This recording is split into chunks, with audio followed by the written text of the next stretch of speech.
Isa ba sa struggle mo ang mga customers mo na nagtatanong bakit ang mahal ng produkto mo at pwede bang magkaroon ng discount? If yes, then para sa'yo ang video na to. Way back in 2021, when we first launched our fruit teas, and at the time, I'm very grateful kasi yung mga kaibigan ko na sumuporta sa akin, kahit anong presyong nilagay ko, binili naman nila. No questions asked. Pero hindi mo maiiwasan na may mga customers talaga na magsasabing, bakit ang mahal naman ng produkto mo? Homemade lang yan. Wala pa ngang brand.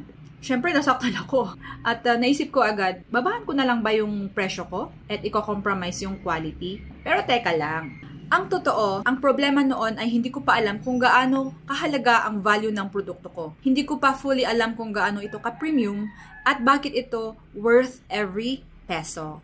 Kaya ang ginawa ko at that time, hindi ko binaba yung presyo. Pero sinigurado ko na mataas ang quality. Of course, in-improve ko yung packaging, nilagyan ko ng farm to cup story, pinakita ko kung bakit ito unique at hindi ko binaba ang value ko.